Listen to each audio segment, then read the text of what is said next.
Hi, and welcome to the third webinar from the Civil Aviation Authority about the SORA policy and the associated digital application service. My name's Callum.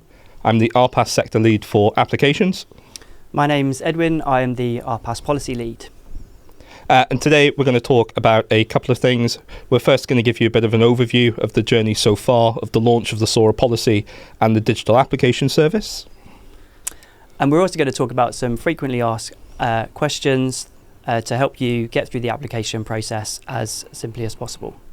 So Callum, as the RPAS sector lead, can you talk us through some of the figures in relation to the applications we've had so far? Yeah, so it's been a really exciting launch since the 23rd of April. We've had over 100 users of the sale calculator. That's free for anybody that isn't aware. They can go and do an initial determination of what their sales score will probably be. We've had over 10 substantive applications that's come through to my team for assessment. And we've got in the pipeline more applicants seeking to use the service as they transition away from OSC, ORA-based methodology. Excellent. Next, we're going to run through some top tips for using the SORA application service. So Callum, I think one of the first things that we want to talk about is using the right operator ID for your application, right? Yeah, so it sounds pretty straightforward, but recognise the pressures that the individuals around the mistakes and the errors can be made. It's really important that when an application is submitted, the correct operator ID is used. Right. We're seeing operators submit applications perhaps using their own personal operator ID, which is understandable, but we really need the operator ID at the point that application is first submitted to be the correct one for that organisation, as it creates a lot of administrative burden, not just from my team's perspective, but it will be passed to the applicant too, and we're trying to minimise that as much as possible. So using the correct operator ID prior to submitting that application is really important. That makes perfect sense. So I think it's fair to say, based on conversations with industry as well as active applicants, that we want to give some more guidance around how you determine your ground risk, and in particular how you can apply certain mitigations to reduce that initial GRC. I think the first area to touch on is when an operator is required to articulate to us the maximum speed of their unmanned aircraft. What is meant by that? And whether or not there are instances where the claim of the maximum speed can be in contrast to the manufacturer's claim of the maximum speed of that UA. That all sounds a bit wordy and complex. I think if we just unpack what we're hearing from operators is, if their unmanned aircraft system has the technical functionality within the GCS to limit the speed, the maximum speed of that UA in flight, and there's a suitably robust procedure to do that, that can be assured to a sufficient degree, can that speed be claimed as opposed to the maximum articulated speed by the manufacturer? I think that's an interesting one to unpack and talk about, because it does have implications on the maths that go behind defining volumes and things like your ground risk buffer, right? What's your sort of view on that? That's a really important question, which I think we can unpack and provide a bit more guidance. So first of all, the main thing to consider is that the maximum speed is not the maximum operational speed. So oftentimes if you're conducting a survey, for example, you're going to be flying probably pretty slow, a few meters per second. But that is not the question that that's not the information that we're trying to get from the applicant at this point. We're trying to ask them about the maximum speed, which should come from the manufacturer's data. Yeah, that makes a lot of sense. And the manufacturer will outline the specifications of the UA, the unmanned aircraft. I guess the bit that we need to unpack, we know that there's a lot of systems out there where the operator can define in software the maximum speed of the UA. Yeah.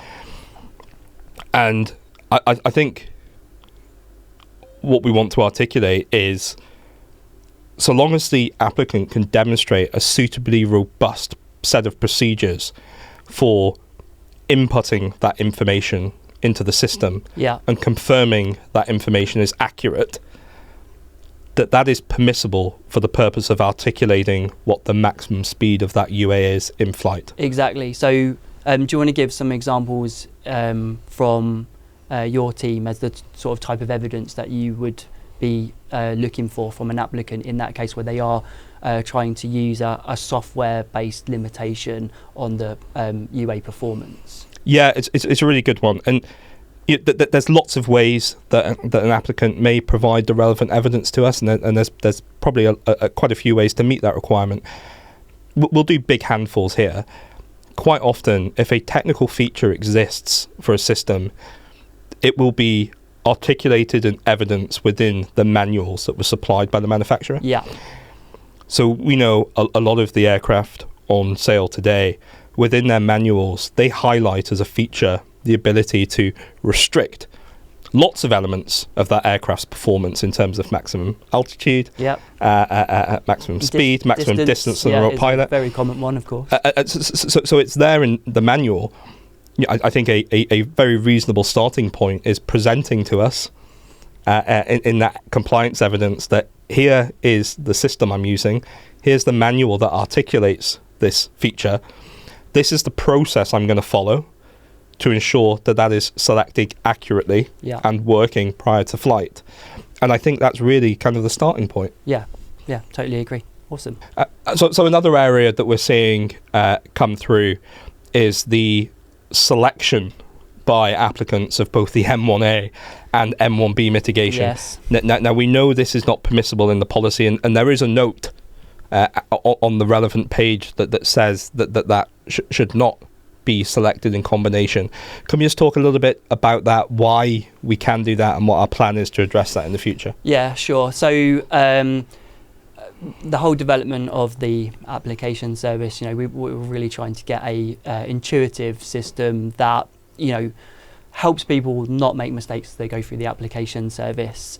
So in the future, we'll release an update to the application service where you can't choose this specific combination of mitigations, the M1A and M1B operation restrictions, and then that will match the policy. So everyone should just look out in the future for that little bit of a logic update to be released. Perfect, makes sense. And in the meantime, just to prevent any sort of additional administrative burden on behalf of the applicant, just to watch out for that specific nuance. Yep, so when you're going through your ground risk mitigation process, just be very aware of what's on the screen. There is important information on the screen that you do need to read and understand before you just start selecting radio buttons. So yeah, that's just one to look out for. Perfect. So I want to talk about an area that I'm really invested in, given that I was the initial lead in the development of this particular policy, and it just genuinely makes me happy when I see operators making use of it day in and day out. The atypical air environment policy concept. It is your baby. I am slightly protective over it. And it is really nice just seeing the practical applications of the technology and the fact that it's creating commercially viable, sustainable business models today, which I think is really important. So yeah, the combination of AAE and SORA, it opens up massive opportunities. Exactly that. For the future, we need to scale those in a responsible way, but there's absolutely no doubt they open up massive opportunities for operators. Absolutely that, and we have applications in today under SORA methodology, making use of the atypical air environment policy concept, which we know is right and proper. Yep. It's entirely acceptable. We do have a slight sort of idiosyncrasy where some applicants are claiming atypical, which is great. I love it when I see that. But they're also claiming within the application special use airspace, and that's creating a bit of an issue. Can we talk a little bit about that? Yeah, we certainly can. So, atypical air environment and special use airspace, they're both ways of potentially accessing RK. But it would be unusual for them to be in combination with each other. It would be a very strange situation. Right? We're talking about a special use airspace, like a danger area, where you have essentially what we're thinking about in the air risk model is who's got their hand on the tap of the traffic density, right? And what types of traffic are in that environment. And with the atypical air environment, that is pretty well boxed off. It's a well-defined envelope. So it would be very odd for someone to select both of those. I think we have seen a few occurrences of that. Yes. Okay, and so that would be very unusual. I think if you're going down the atypical air environment route, you're going down that route you're going down that route because you don't want to be in a special use airspace, right? You want to make use of the provision that you champion in the CAA, and so did many others. You're on purposely going down that route, okay? So you don't want any of those extra kind of requirements on top. Sometimes that might not be possible, and you do need to use a special use airspace. Both of those give you access to RK. But it's very untypical to do both. It would be slightly odd. And I think the sort of idiosyncrasy there is some operators, I think, have assumed atypical is special use airspace. Now, in Europe and the EASA, yes. But I think it's important to reflect that within the United Kingdom, our position is that the atypical air environment is not special use airspace. So you mentioned kind of instances where it's not probable that you are both using atypical and special use airspace, because kind of why would you? There might be one or two examples there potentially, maybe. Yeah, you could fall into it. You could fall into an atypical air environment by the nature that essentially there's no traffic there. Right. So it's one of those things where you might meet the operational requirements of atypical airspace, but actually the traffic density and the traffic type management for you to be in RK is really the mitigation is really being delivered by the special use airspace element. So it's kind of irrelevant. Exactly that. So I think the point to make to applicants is not to think that by claiming atypical, that is special use airspace. So if you're claiming atypical, broadly speaking, do not claim special use airspace. Yes, correct. So I think the next thing we want to talk about, Callum, is how people are providing their compliance evidence in the application service. A little bit of different approaches. So let's unpack what we want to see from applicants and give out as much advice to the people listening as possible. Yeah, it's really good. I think there's a couple of things here, isn't there? Some of the things we've talked about today is sort of right and wrong, if I can use those terms. There's a way that the policy or perhaps the law says that something must or should be done. And then I think this conversation is more around perhaps a better way of doing something, not necessarily the right or the wrong way, but just some efficiencies that if an operator employs will make the assessment of their application far more streamlined. It will take less time. It will, for us to assess, it's going to manage as far as you can do the risk of incurring additional hourly charging. So that's incredibly important for applicants. And I think what we're talking about here is how an applicant decides to structure their compliance evidence and upload it using the digital platform. So can we unpack that a little bit about what we're seeing today? Sure. Well, I mean, you probably know more about what we're seeing, but let's talk about the application service and how it was designed, and how we've also explained in Annex A of the UK SORA, to be very specific, about how we want to see that application evidence provided and how we want to see it referenced. So I think, speaking to you, Callum, what we've seen is quite a few instances where people are just uploading, for example, the same document, perhaps a part of their old or new operations manual, over and over and over again, which might well contain the compliance evidence that we want to see, but then not referencing it, not even giving us a steer on what page the information is on. And I guess some people will be wondering, why is the application service structured in the way it is? So why does it have all of these separate sort of compliance statements and compliance evidence? Especially if you're a lower sale applicant, Sure. you're thinking, okay, but my application's very straightforward. I've got one operations manual. If I'm sale 2, I probably just needing to comply with ISO 8 at medium robustness.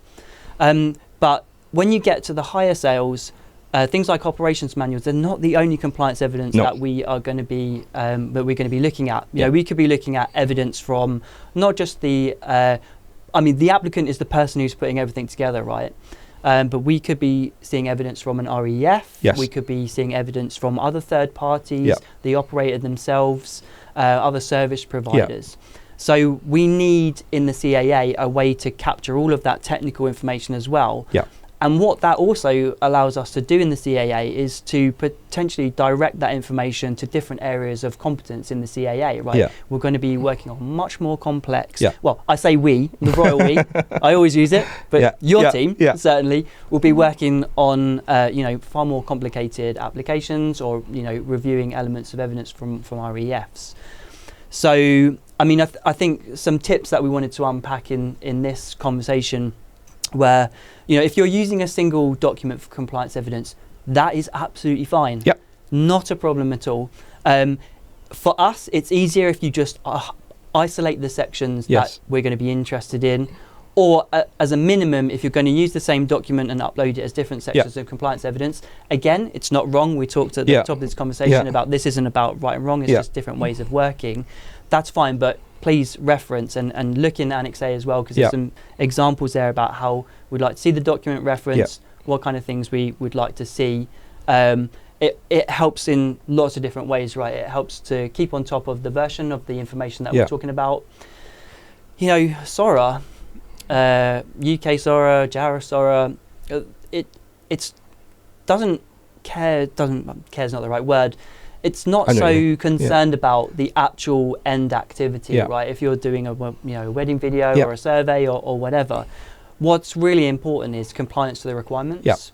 And so we're really honing in the application service with your team as well on those bits that we need to see. In ISO 8, we need to see the emergency response plan, we need to see normal procedures, all of that stuff.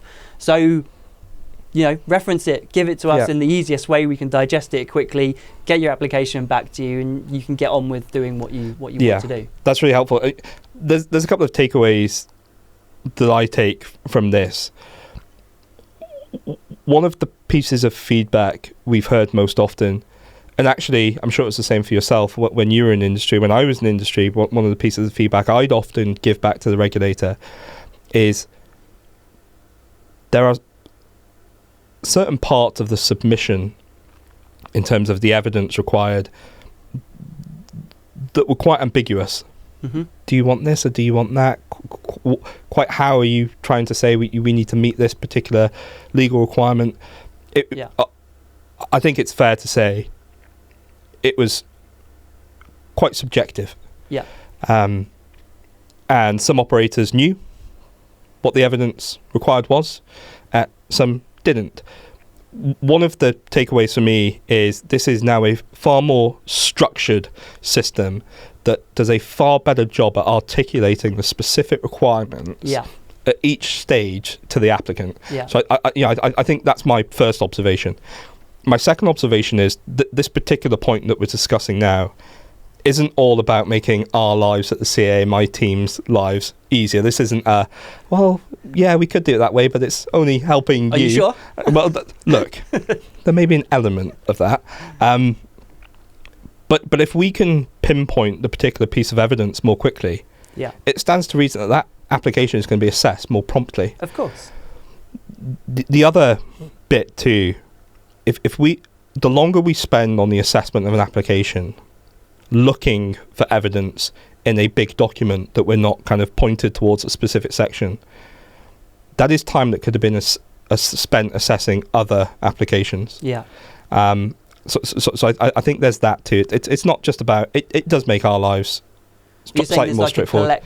As a collective, if we all collectively did this together in this structured format where my team can more easily find a particular piece of evidence you want us to read as evidence against that particular requirement, the faster your assessment is going to be, but actually the faster other people's assessments are going to be as well, because it'll free up our capacity. That makes perfect sense.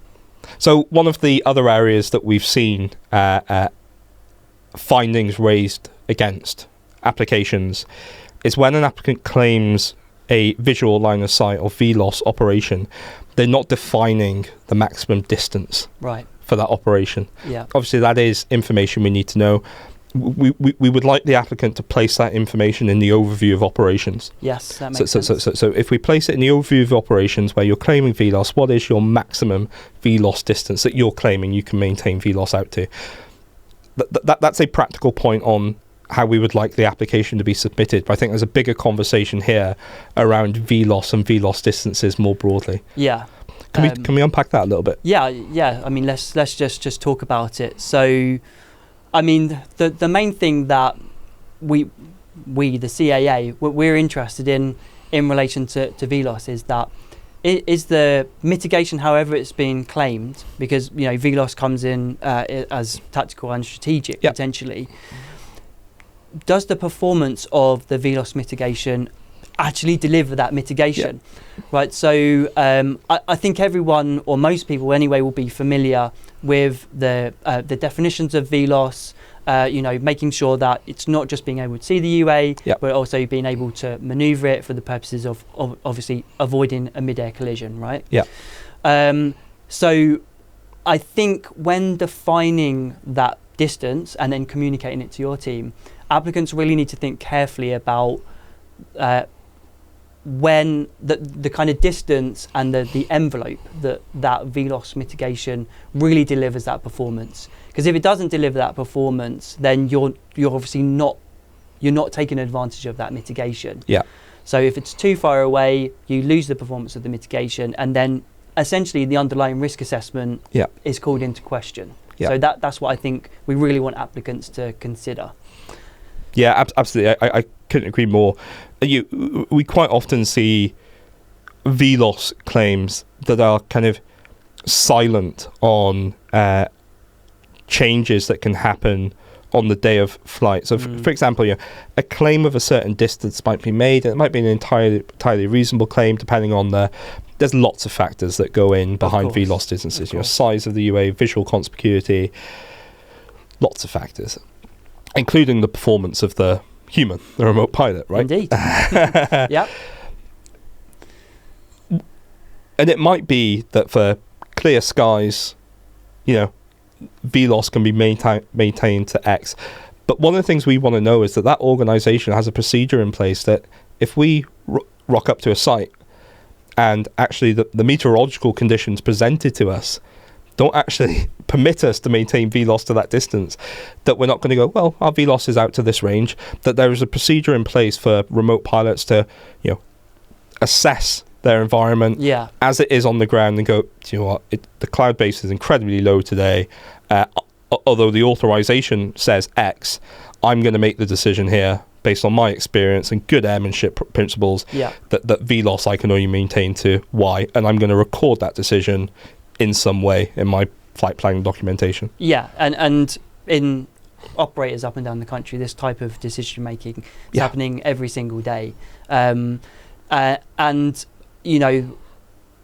knowingly taking off into a condition where VLOS, which is oftentimes a primary mitigation for mid-air collision, risk management, knowingly taking off in conditions where that is not going to give you the performance that you need for that mitigation, that's a pretty serious thing that I think we should make clear to people. That's a serious thing, as it would be a serious thing in manned aviation. Absolutely. Then there's no difference really there. Yeah, I completely agree. So Callum, we've talked a few times about the compliance evidence that we receive for the operational volume and ground risk buffer. Yes. And I know that we've had some different approaches to the evidence that's been provided by applicants. So we want to take the opportunity now, don't we, to just clarify when you're defining those volumes, which are so important to your phase one and your future journey through the application. It's so important to get those right. So, what are some of the things that we are looking for and that you guys want to assess when people are sending in their operational volume and their other volumes information? No, absolutely. It's a really good point. And look, this comes back to the not necessarily right and wrong, but operational efficiency. Efficiency in being able to assess that application, efficiency in being able to get the authorization to the applicant as soon as reasonably practicable. And the preferred method of receiving that information would be latitude and longitude, either from a center point with a radius or a multi-point polygon. Preferably sent to us in KML, KMZ format. That is the most efficient way for us to assess the evidence you're supplying to us. And then in turn, not just better for my team, but better for the applicant, as I said previously, and better for every other applicant. And there's various tools out there, isn't there, for people to generate that, Google Earth and so on and so forth. Many operators will be really familiar with these tools, with their pre-site surveys and things like that. We're just wanting the output from that with, obviously the additional volumes. And then any calculations that we want from the ground risk buffer, etc. Exactly that. So following on from that discussion, let's talk a bit more about ground risk buffer definition and what you guys are seeing and what you guys would like to see. Sure. So the ground risk buffer, if we just talk about what it's there for, right? Good start. What we're saying is we have a contingency volume, which is the opportunity for that aircraft that's exited the relevant volume to come back into play, right? So, and we've talked about how we in AMC how we are to sort of define the contingency volume, but the ground risk buffer is it's all gone a bit wrong now. We've exited the contingency volume in the wrong direction, and something needs to happen. Obviously, under SORA, there's the assumption of an FTS. That's flight termination system. Flight termination, you're absolutely right. Flight termination system. There's a sort of a simple answer and a slightly more complex answer, and it depends on platform type, right, and platform characteristics. But broadly speaking, if it's a multi-rotor, you can rely on ballistic trajectory modelling. So what is the maximum height I could be at when I exit the contingency volume? What is the maximum speed I could be operating at when I exit the contingency volume? And then it's ballistic trajectory modelling, broadly speaking. I mean, that sounds pretty scary to people, right? Ballistic trajectory modelling. It just sounds quite a scary thing. But actually, the maths behind it is fairly straightforward. And there's lots of online calculators. Indeed. It's relatively straightforward math. Gravity is a constant, and then you can infer that. There are some buts to some of this with multi-rotors. But what if my FTS triggers a parachute? Am I going to be carried away by the wind? What's the prevailing wind?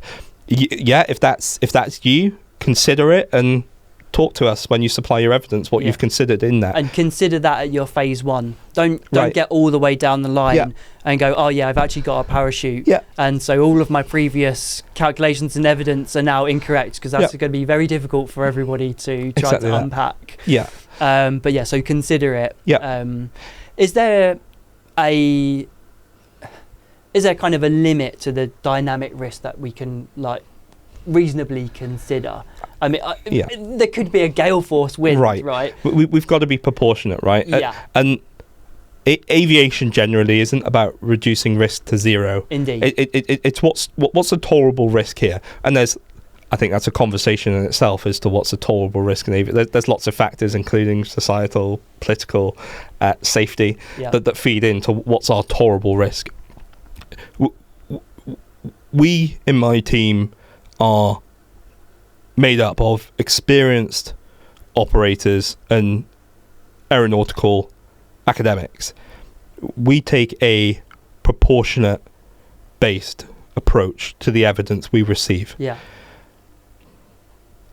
If your proposed operation is up to 2,000 feet and you have a parachute and you're operating in an area of country that's known to have a propensity for sort of significant wind speeds, you could carry that aircraft a significant distance, right? Yeah. From 2,000 feet, decent parachute, you could go a pretty long way. If your operation is at maximum 400 feet, 300 feet, whatever it might be, and your parachute sort of arrests the rate of descent of that UA to the point where even if the prevailing wind was gusting at 30, actually it's not going to go much further than what the ballistic trajectory modelling would have given you anyway. Yes, yeah. What we don't want to be in our acceptable means of compliance is so prescriptive that it shuts the door for the applicant to make other claims. Yeah. Right? Yeah, that's the whole basis of the regulation. Right? That's the point, right? Performance-based regulation. Exactly. So that's why I think conversations like this is helpful, because what we're saying is, well, here's a framework to support and guide you, but actually, you're the operator, you're the expert. Propose to us. Yeah, you're taking the operational risk on the day. Exactly, and we'll assess it kind of where necessary. Yeah. So that's kind of multi-rotor. So generally speaking, ballistic trajectory modelling, gravity is a constant, speed, height. Think about any mitigations like parachute beforehand. Yeah, exactly. And take a proportional view on the risk. Yeah, and we'll take a proportionate view too. Yeah. Absolutely. Fixed wing. What's the? And I don't necessarily like using the kind of the word worst case scenario, because that does kind of limit you slightly in proportion. But what realistically, if this did go quite wrong, what is the worst case scenario? We know a lot of modern airframes are very stable. If a fixed wing aircraft has a perhaps a loss of control event that hasn't affected a primary flight control surface, i.e. wings level, what's the glide ratio of that aircraft? Yeah. Is it 15 to 1? Yeah. Is it 20 to 1? Yeah. Is it 30 to 1? That would be your starting point for the defining of your ground risk buffer. Yeah. For a fixed wing. So what height am I at? What's my glide ratio? Again, a very straightforward calculation. So that would be our starting point for fixed wing as well. Again, just like multi-rotor, that there are other things that can influence that, but kind of at a starting point, that's the type of information we want to see. So Callum, we had a really good discussion there about the ground risk buffer. A lot of considerations for applicants. Let's come back one buffer zone. Let's talk about contingency as well. Yeah. We've gone out of the approved flight volume. We're in the contingency volume. What kind of things do we want applicants to consider when they're sizing their contingency volumes? Yeah. So like we did for the ground risk buffer, let's go back to why the contingency volume exists. Yeah. There's lots of reasons that perhaps are operational, perhaps technical, where your aircraft might enter the contingency volume. Yeah. What we're saying is, in those instances, we don't want to immediately go to an FTS, because there's a reasonable likelihood that the reason you entered the contingency volume could be pretty quickly rectified to get you back in where we want to be. Yeah. One of the questions we get from applicants is, well, how do I define my contingency volume? What size does it need to be? And it's different between sort of multi-rotor and fixed wing. The calculations are slightly more complex for fixed wing, but the sort of diagram that comes into my mind when I think about the contingency volume is, do you remember you doing your driving test and you had the highway code, and it had those sections of if you were to do an emergency brake. Yeah. The first millisecond is your eyes recognizing there's something you need to brake for. The next milliseconds is your brain sending a command to your foot to put your foot over the brake. Yeah. You then have a second of your foot depressing the brake.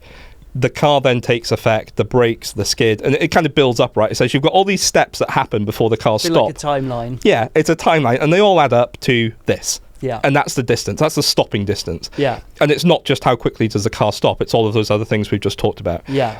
For a multi-rotor, that's broadly what needs to be considered. Yeah.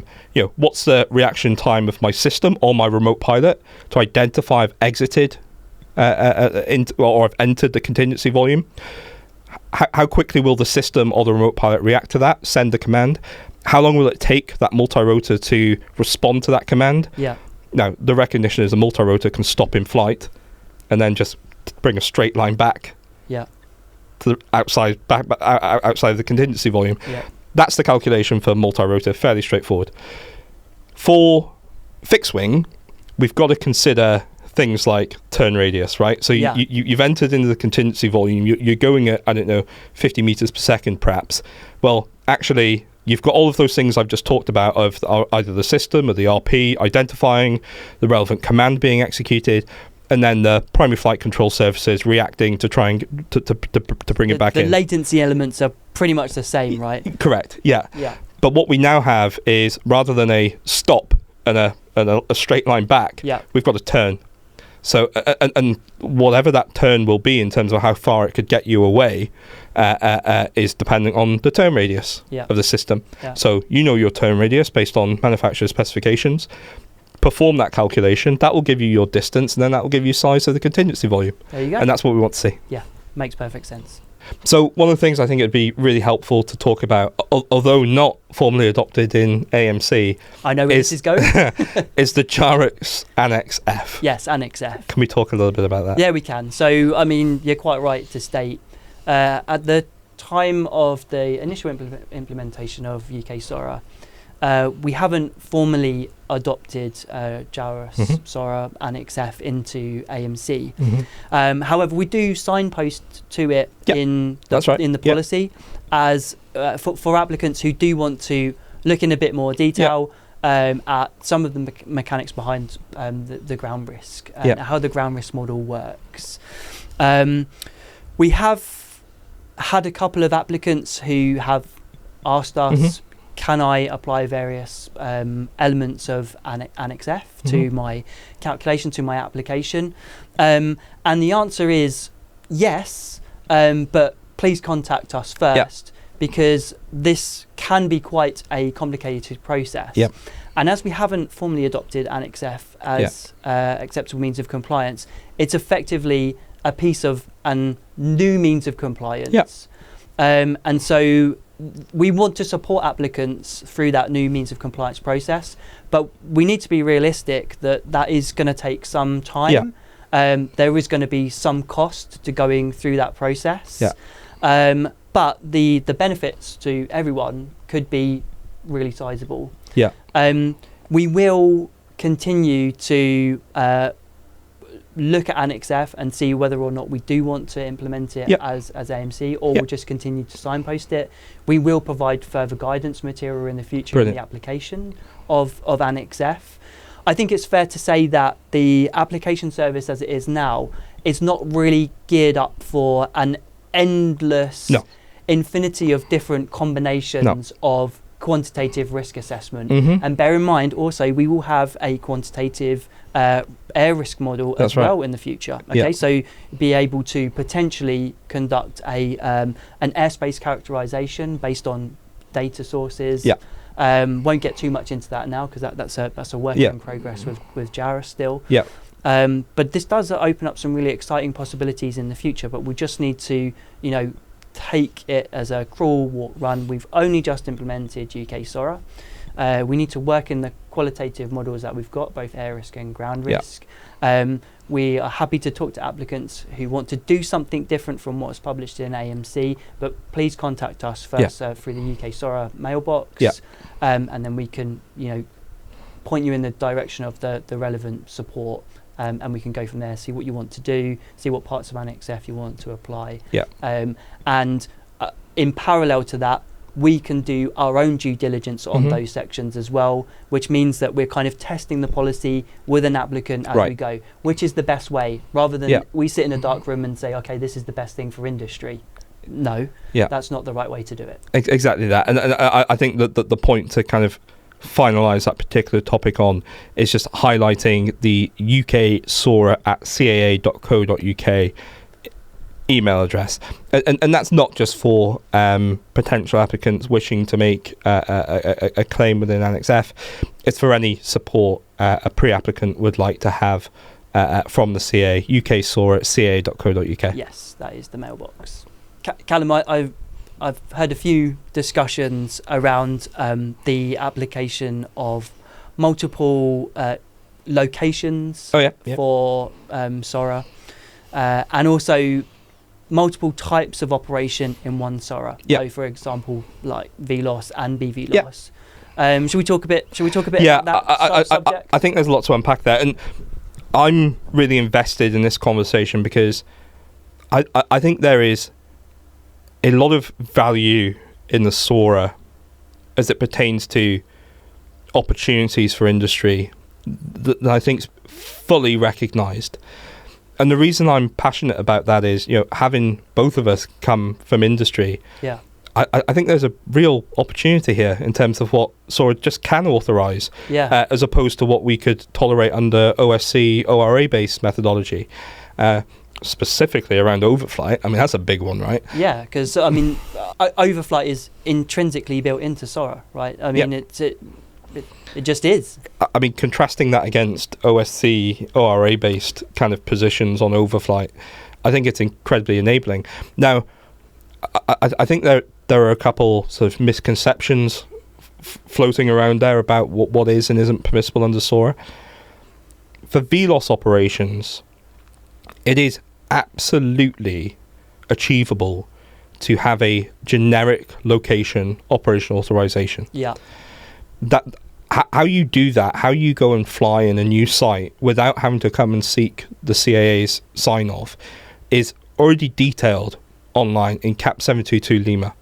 So if listeners, viewers read CAP 722 Lima, that demonstrates that you can have a generic location SORA-based operational authorization for VLOS operations.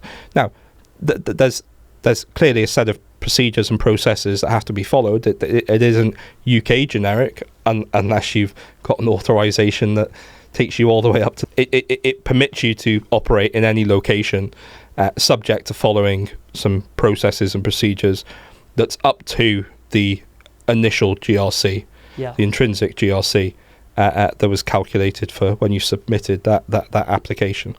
So that's sort of one thing, right? I don't think that's widely understood.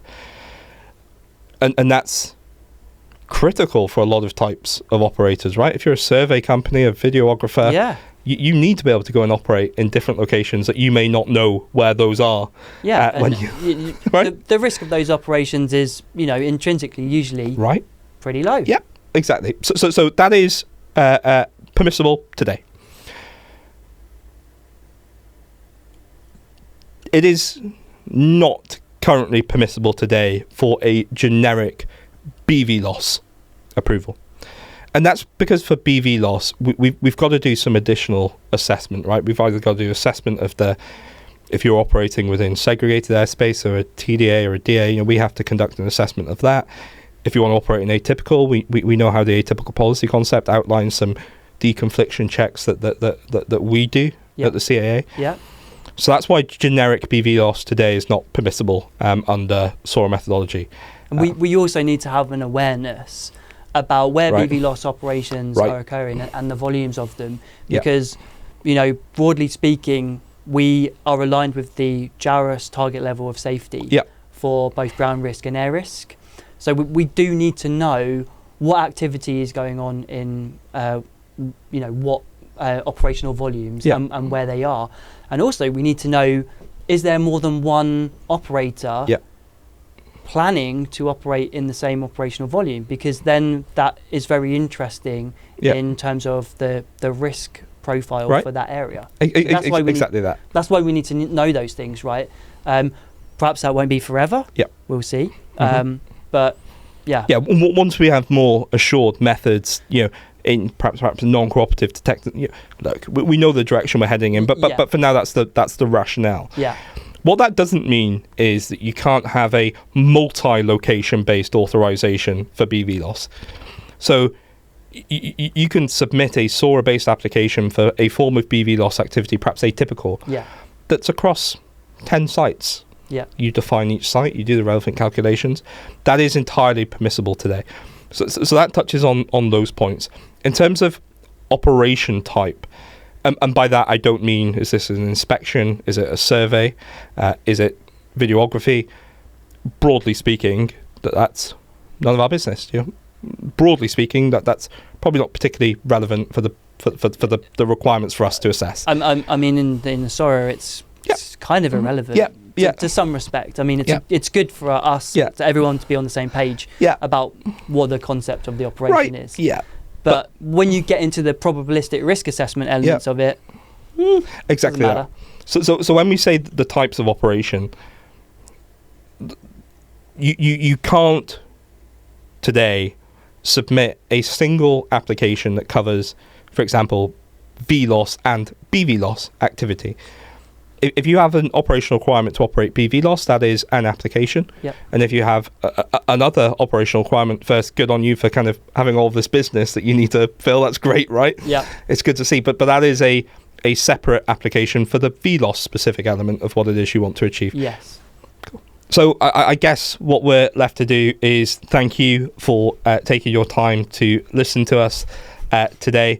There are a couple of points we'd like to leave you with, specifically around how you can obtain some additional support. Ed, I don't know if you'd like to kick us off on that. Yeah, sure. So if you do need pre-application support for a SORA, UK SORA application, then please make sure you use the UK SORA at the caa.co.uk mailbox.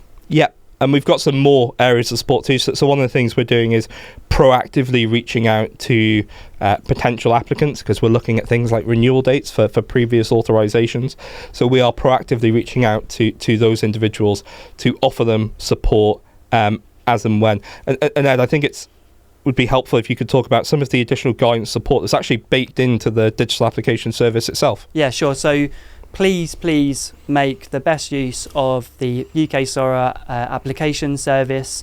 In all of the screens, there are links to various pieces of useful information, guidance material in the AMC and GM itself, but there's also links to the caa.co.uk/drones website. We've completely restructured that website recently, so please, if you haven't been on there for a while, have a look. There's lots of useful information on there to help you out before you even get into the application flow. Yeah, the website really has changed a lot. I find myself being very grateful for some of the recent changes on it too. It's far more straightforward to sort of navigate, and the content of it now is so rich. That's good. So hopefully you found today's conversation beneficial. We really are here as a team here to support industry in getting sort of SORA-based operational authorizations, enabling the activity that you want to do. Hopefully through articulating all of those support mechanisms, you'll choose to reach out to us and engage. We're really looking forward to receiving future applications and working on the applications we've got today. If you have any further questions you'd like answering in perhaps this format again, please reach out to that dedicated email address, uksora@ca.co.uk. Thanks. Thanks for watching. Cheers. Bye. Bye.